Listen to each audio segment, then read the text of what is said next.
Nabi SAW mensyariatkan setiap ibadah yang besar untuk beristighfar. Contoh salat. Ketika habis salat apa yang kita baca? Astagfirullah. Kenapa? Karena salat kita tidak sesuai dengan yang seharusnya. Tidak sesuai dengan keagungan Allah Subhanahu wa taala. Nabi saja beristighfar apalagi kita. Nabi mengatakan la uhsi sana'an 'alaik anta kama asnaita 'ala nafsik. Aku tidak mampu memujimu Allah sebagaimana yang seharusnya. Yang bisa memuji dirimu sendiri hanyalah Engkau ya Allah. Karena Allah terlalu agung. Nabi ibadahnya khusyuknya luar biasa. Yang Nabi SAW menyatakan ju'ilat qurratu aini fis salat. Sungguhnya dijadikan kesejukan hatiku dalam salat. Kesenanganku pada salat. Nabi yang berkata kepada Bilal, "Ya Bilal arhina bis salat." Wahai Bilal, istirahatkan Nabi dengan salat. Nabi SAW kalau salat nyaman. Ya. Sampai salat berjam-jam, sampai kaki beliau bengkak, ya. Itu pun masih beristighfar habis apa? Salat. Apalagi kita, sebagian kita yang menjadikan salat adalah beban kehidupan. Bukan kenyamanan, beban apa? Kehidupan. Bagaimana kita tidak istighfar? Nabi yang salat dengan begitu semangat, masih istighfar apalagi kita. Jadi di antara hal yang menjadikan kita dituntut untuk beristighfar karena ibadah kita kurang beres. Lihatlah haji. Haji ketika di padang Arafah, Allah banggakan para jemaah haji di depan malaikat karena Allah mengampuni mereka. Kata Allah Subhanahu wa taala kepada para malaikat, "Unzuru ya malaikati ila ibadi. Ja'uni syu'than gobran ushidukum bi anni qad ghafartu lahum." Wahai para malaikat, lihatlah kepada hamba-hambaku yang datang di padang Arafah dalam kondisi penuh dengan debu, rambut mereka semerawut. Ketahuilah aku telah mengampuni dosa-dosa mereka. Jadi para jemaah haji keluar dari Arafah diampuni oleh Allah Subhanahu wa taala. Tapi setelah keluar dari Arafah Allah suruh beristighfar. Kata Allah, "Tsumma afidhu min haitsu afadhan nas wastaghfirullah."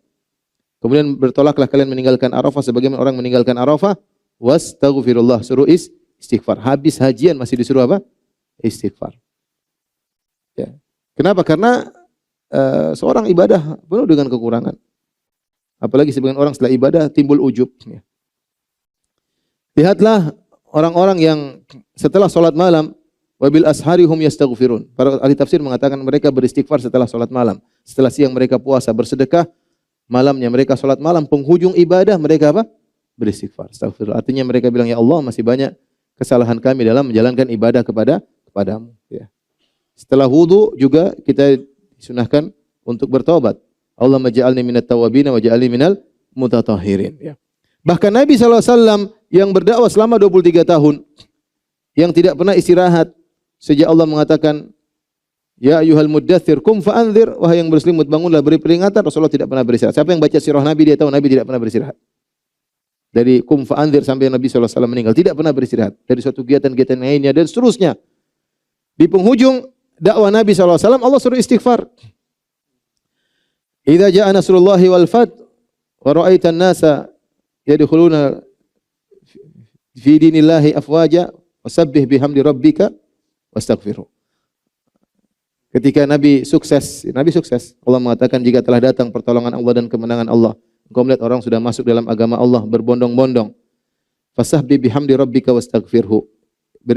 Bertasbihlah dan beristighfarlah. Innahu kana tawwaba. Sungguhnya Allah Maha menerima taubat. Nabi disuruh beristighfar setelah dia sukses. Makanya surat ini dipahami oleh Ibnu Abbas sebagai na'yu, yaitu sebagai kabar tentang akan wafatnya Nabi. Kenapa? Karena sudah selesai, Nabi sudah sukses.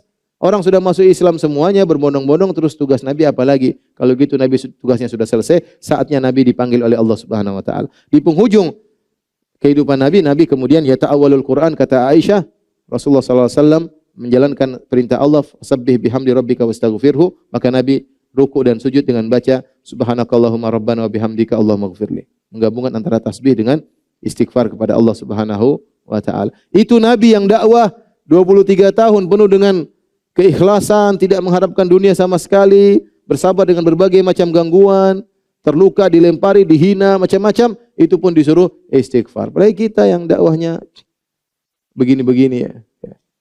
Yang penuh dengan kekurangan, niatnya enggak tahu gimana. Tentunya ya, kita jangan ujub dan justru harus sering apa? Istighfar. Ini semua adalah contoh-contoh bahwasanya di antara hal yang mengharuskan kita untuk banyak istighfar karena kita sadar ibadah yang kita lakukan tidak sempurna. Tidak sempurna. Puasa kita tidak sempurna, salat kita tidak sempurna, masih banyak kekurangan sehingga kita harus banyak istighfar. Inilah para hadirin hadirat yang rahmati Allah Subhanahu wa taala. Alhamdulillah jam 9 kurang ya. Kita tadi singgung tentang banyak istighfar. Jadi harapan saya jangan di jalan pelongo-pelongo diam gini enggak, istighfar aja. Astagfirullah, astagfirullah, astagfirullah. Astagfirullah itu. Jadi jangan diam, rugi. Ya, la yazalu lisanuka ratban min dzikrillah. Pokoknya jangan diam. Kalau enggak istighfar ya zikir yang lain. Tapi kita usaha lisan kita suka apa? Istighfar. Astagfirullah, astagfirullah. Yang jadi masalah kita tuh malu untuk istighfar. Kita kadang sama teman kita enggak istighfar, diam. Nanti kalau ke astagfirullah, kamu kenapa istighfar? Ada dosa apa yang kau lakukan? Oh, banyak dosaku ya. Jadi beda kalau tanya Ustaz Ahmad, kalau kita jalan sama masyayikh, sama ulama, mereka istighfar di mobil, astagfirullah, astagfirullah. Mereka biasa, jadi suara dikeraskan kita dengar. Kalau kita gitu rasanya gimana gitu? Astagfirullah, ngelihatnya kayaknya, kamu kenapa? Habis bikin dosa apa?